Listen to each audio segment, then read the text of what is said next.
There's a kind of man you see everywhere in the modern world. He looks successful at first glance. A big house with rooms he barely enters. A new car in the driveway, paid for with a plan that lasts longer than his patience. A wallet full of cards, each one quietly proving that the life he maintains is already owned by someone else. He works late. He eats out because he is too tired to cook. He buys himself small rewards to feel that the effort means something. Every month ends the same way, waiting for the next paycheck to refill a life that empties faster than he can sustain it. People praise his discipline and commitment. But late at night, he knows the truth. He is not building freedom. He is servicing a lifestyle that only looks impressive from the outside. There is another kind of man. He may rent. He may drive an old car. He may own less than most people his age would ever accept. But he does not wake up afraid of losing what he has. His bills are light, his mind is lighter. When his work is finished, his day is not. He has time left. Time to learn, time to build something small, time to step away from the noise and breathe without pressure. He owns less, yet he feels more alive. Nothing is chasing him. Nothing is quietly draining him. So the real question is not who looks richer. The real question is who is actually free. Maybe the problem was never that you don't earn enough. Maybe the problem is that you were taught to live a life that costs too much. Too much for a man who wants to remain himself. Thoreau understood this long before ambition became a sport. He was not a rebel escaping society for appearances. He was a man willing to do what most men avoid. He sat down, pulled his life apart piece by piece, and asked one brutal question. Which costs create freedom? And which ones only create the illusion of it? He wrote that a man is rich in proportion to the number of things he can afford to leave alone. A dangerous idea in a world built on constant upgrades. But this idea forces you to face a simple truth. Maybe richness is not about having more. Maybe richness is about needing less. People will tell you to live within your means. Thoreau would ask you to do something harder. Live below them and above the expectations that keep you performing a version of yourself that never feels real. Because the moment you stop spending to maintain the character others expect, your life quietly returns to you. Not all at once, but enough to feel the difference. This is why we question what most people accept, why we slow down ideas that everyone else rushes into. That is the kind of mind this channel is built for. Now back to the point. Most men never notice the trap because it does not look like one. It looks like progress, a bigger apartment, a nicer neighborhood, a car that signals you are no longer the young man struggling to survive. The world encourages you to keep stepping up, one purchase at a time. You tell yourself it is normal. You tell yourself it is deserved. You tell yourself this is what adulthood looks like. But every upgrade carries a cost you do not see, not the price tag, the weight. Every man carries a number, whether he knows it or not. The amount he must earn each month just to keep his life standing. Rent or mortgage, insurance, car payments, subscriptions he barely remembers signing up for, small habits that feel harmless but drain him year after year. That number becomes the invisible burn rate of his life. And the higher it climbs, the less freedom he has to walk away from anything that harms him. You think you are building stability. Sometimes you are only building a cage with better furniture. Then comes the second cost, the psychological one. No matter how much you earn, expectations grow faster. Your friends upgrade, your neighbors upgrade, strangers online upgrade. And slowly, without noticing, you feel behind in a race you never agreed to run. At a certain point, it becomes hard to tell which desires are truly yours and which ones were planted there by constant comparison. That is how a man loses himself, not in failure, but in success that was never chosen. You work hard, you perform well, and still there is a quiet voice that says you do not measure up. Not because you are weak, but because the standard keeps moving the moment you reach it. You improve, yet the finish line steps back, and slowly effort turns into exhaustion. Then comes the deepest cost of all, the cost to your identity. Men begin to build themselves out of props, the right job title, the right home, the right image, a lifestyle carefully chosen to signal that they belong. Once your sense of worth is tied to these things, you are forced to protect them, even when they drain you, even when you no longer want them, even when the life you maintain has nothing to do with the man you once intended to become. It only takes one unexpected hit for the performance to collapse. A layoff, a divorce, a medical bill, and suddenly the man who looked so stable realizes that everything he relied on was built on sand. Not because he lacked strength, but because he was carrying more than any man should have to carry, just to look successful. Society teaches you to live above your means so you appear valuable. Then it tells you to endure the stress that lifestyle creates, because that is what men are supposed to do. But the real price is not financial. The real price is the loss of choice. The slow erosion of your ability to shape your own life without asking permission from your bills, your image, or the expectations that hover over you. What looks like luxury from a distance is often just a set of obligations. Each upgrade tightens them a little more. You are not chained by iron. You are chained by monthly commitments. And the harsh truth is simple. Most men are not trapped by a lack of income. They are trapped by a lifestyle they never needed. When Thoreau walked into the woods near Walden Pond, he was not escaping life. He was searching for clarity. People romanticized that moment as poetic solitude, as if he was chasing peace by staring at trees. That was never the point. He was running an experiment, and the subject was the true cost of a human life. He wanted to answer a question most men never slow down enough to ask. How much does it actually cost to be the kind of man I want to be? Not the man society expects, not the man others approve of, just the man I choose to become, the kind of man he could respect when no one was watching. So he built a small cabin with his own hands. He tracked every piece of wood, every nail, every seed he planted, every meal he cooked. He kept records with a precision that would make many modern men uncomfortable. Not because he worshipped frugality, but because he was examining life the way a scientist studies a living cell. He wanted to see what was essential and what was nothing more than noise.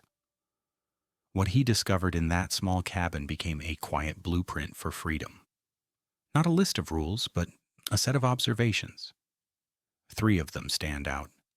Every extra cost is a vote against your own time. A bigger house does not only cost more money, it costs hours of your life, more time working to pay for it, more time maintaining it, more mental space occupied by it.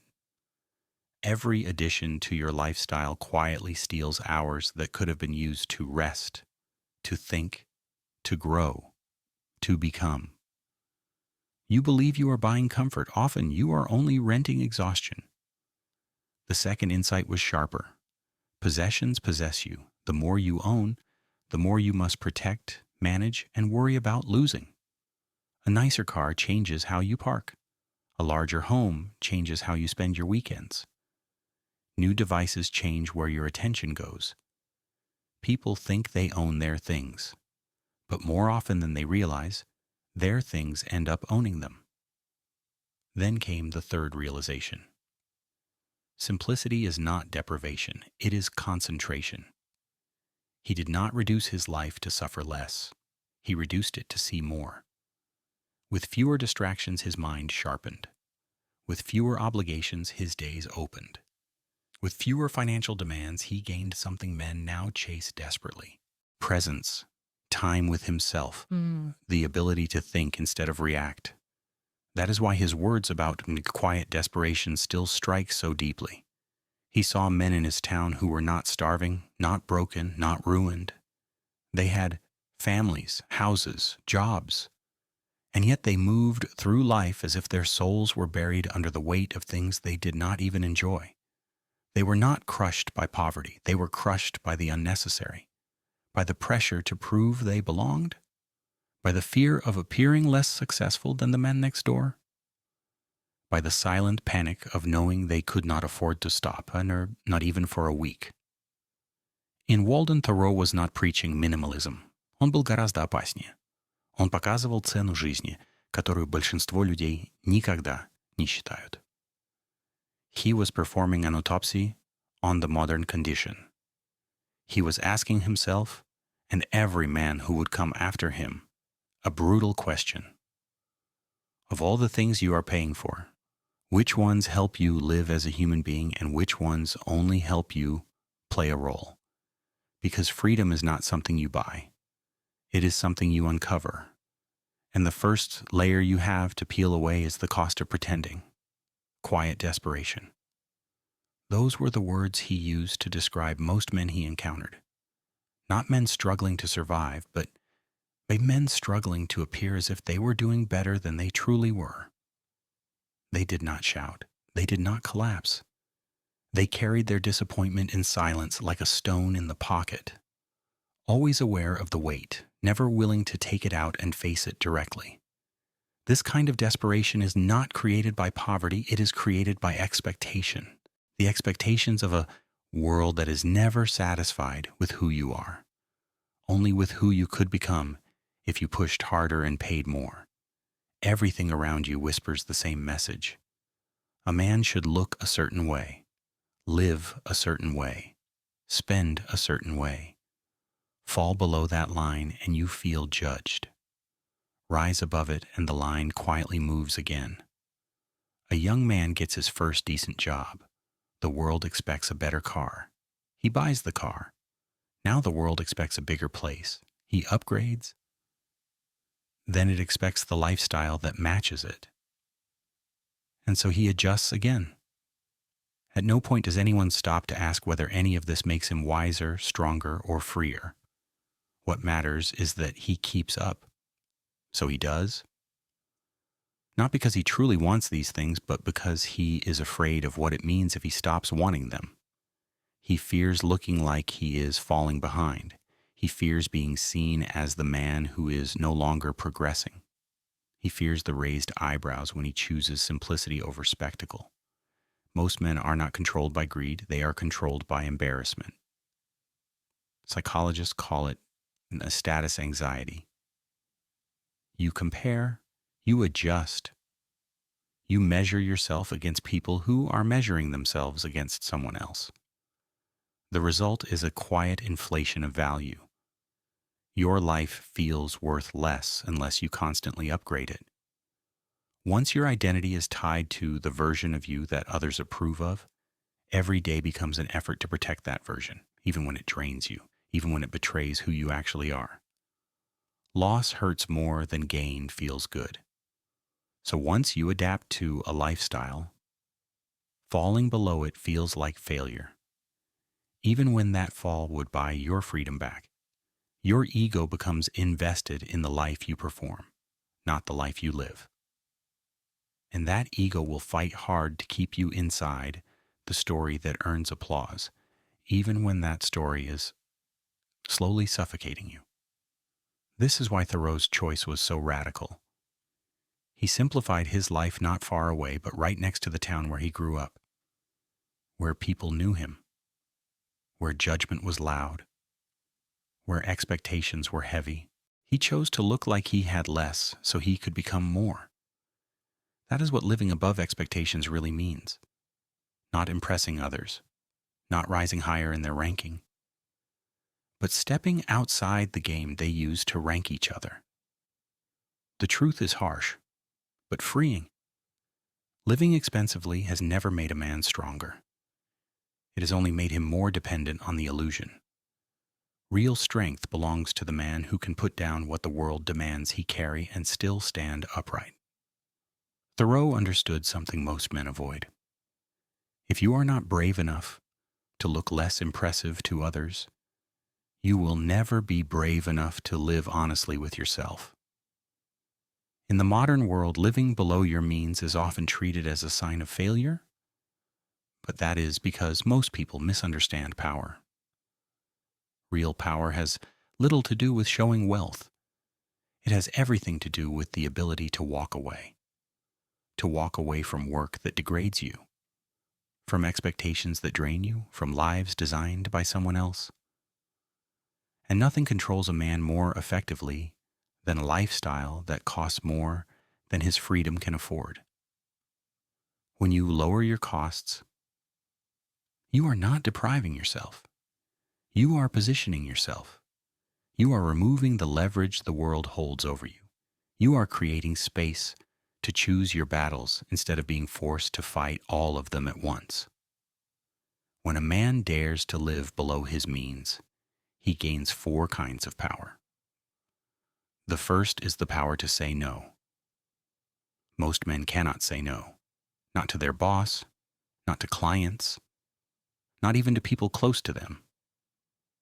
They cannot say no because their life depends on every dollar. Heavy bills leave no room for resistance, so they stay silent when they should speak. They stay when they should leave. But when a man's life is light, his spine grows stronger. He can refuse overtime, refuse chaos, refuse work that drains him. A man with low expenses owns something rare. He has options. The second power is the ability to change the game. A man who needs every cent of his paycheck cannot pivot. He cannot take risks. He cannot start over. No, he cannot walk away from a system that harms him. Stepping off the track would collapse everything he built. But the man who lives below his means has runway. He can learn a new skill, leave a toxic job without panic, build something small with long-term value. Thoreau did not follow the script handed to him. He wrote his own. And the reason was simple. His life did not cost more than his courage. The third power is quiet leverage, not the loud, kind people brag about, the silent kind that grows in the background. When you stop spending money to signal your worth, you start building real strength. Savings, skills, relationships based on respect, not status. People underestimate the man who looks ordinary. They don't see what he's building while they are busy upgrading appearances. Living below your means does not make you invisible. It makes you unpredictable. And the fourth power is the rarest of all, the power of an inner standard. Most men live by external measures. They prove themselves through symbols, through possessions, through approval. Their worth depends on what can be seen, but the man who lives below his means begins to measure himself differently. When you deliberately choose a simpler life, even though you could afford a louder one, something inside you shifts. You stop living by the expectations of strangers. You stop measuring yourselves by the scale that keeps everyone anxious. You create a standard that belongs only to you. That inner standard becomes a shield. It lets you walk into rooms without needing to impress anyone. It lets you make decisions without consulting the imaginary jury in your head. It lets you stand firm when others question your choices. This is where the idea changes. This is not about rejecting society, not about moral purity, not about disappearing into isolation. This is about power. Quiet, steady, unshakable. The kind of power a man earns when he no longer needs the things other men chase just to feel adequate. Living below your means is not about being cheap. It is about being dangerous in a world that relies on your dependence. Because the moment your lifestyle no longer controls you, neither do the people who benefit from it. A man with low expenses and high standards carries a blade inside his calm. He does not show it. He never needs to. The world adjusts around him anyway because it senses something rare. He is a man who cannot be bought, and a man who cannot be bought cannot be broken. Living below your means is not a theory, it is a craft. And like any craft, it begins with the simple, the tangible, the honest. Thoreau did not write philosophy from a distance. He tested it with his hands, his time, and his choices. If you want the kind of freedom he earned, you have to test it the same way. What follows are not rules, not commandments. They are 4 layers of practice, 4 ways to carve a life that costs less and gives more. The first layer is understanding the true cost of being yourself, not the cost of maintaining an image, not the cost of keeping up with people who would forget you tomorrow. The real cost of being a human being who wants peace, dignity, and a future. Sit down with a piece of paper, the way he once sat in his cabin with a ledger. Write everything: food, shelter, transport, health, connection. Strip out the signals, strip out the noise. You will see it quickly. The foundation of your life costs far less than the world has been telling you. Then, for the next 3 months, remove 1 or 2 things that exist only to project an identity. The upgrade you never needed. The habit that exists just to prove you are doing fine. Watch what happens as your spending shrinks and your inner space expands. The real question is not what you cut.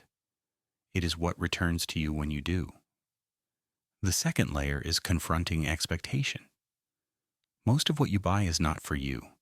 It is for someone else's image of you. Family, coworkers, friends, people who think they know what a man your age should look like.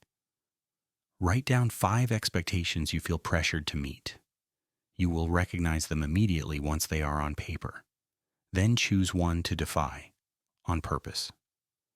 Do not upgrade the car. Choose the smaller home even when you qualify for the larger loan. Cut the event or celebration that exists only to keep up appearances. This is not rebellion. It is detox.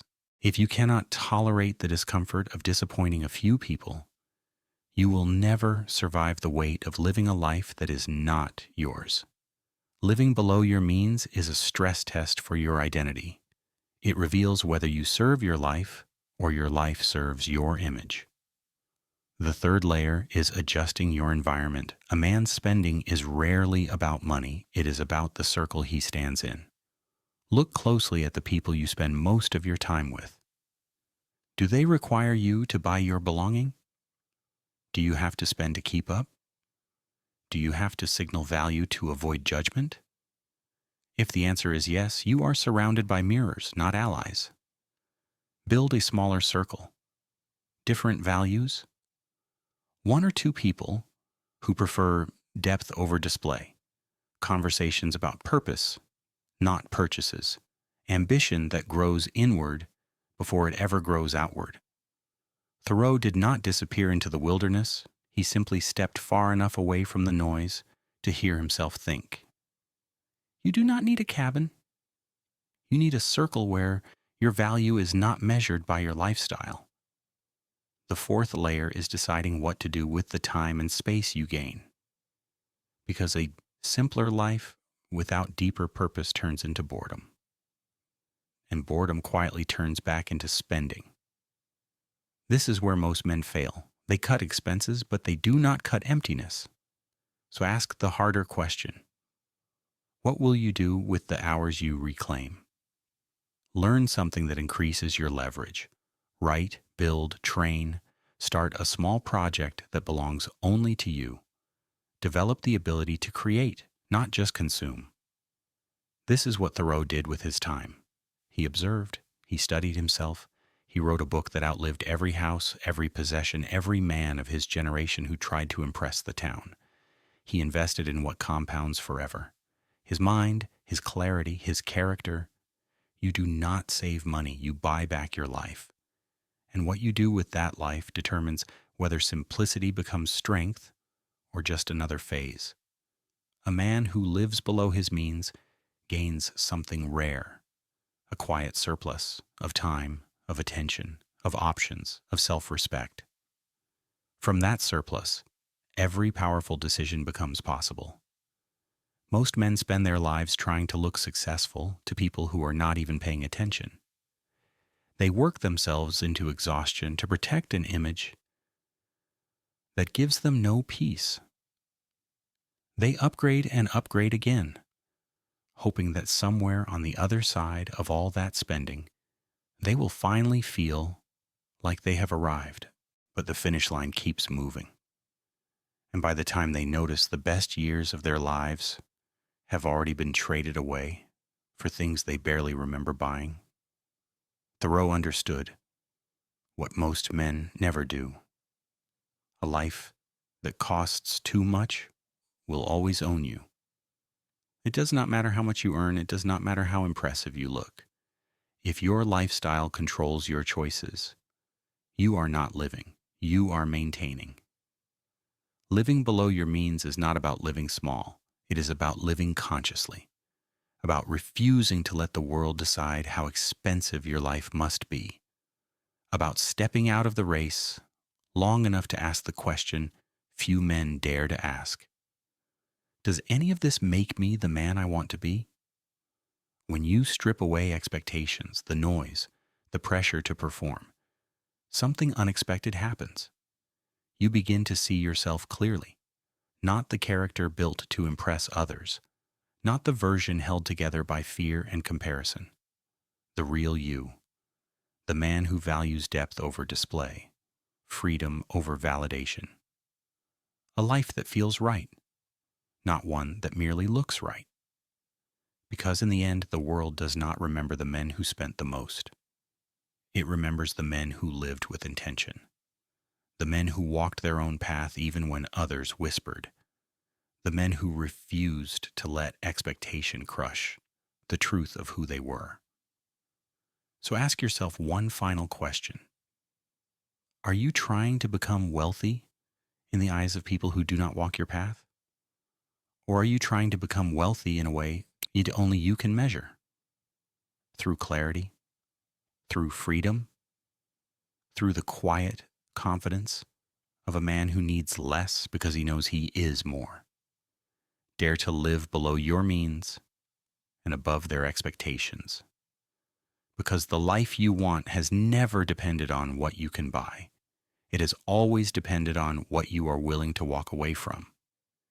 If this helped you see the world more clearly, stay, subscribe, and walk this path with us.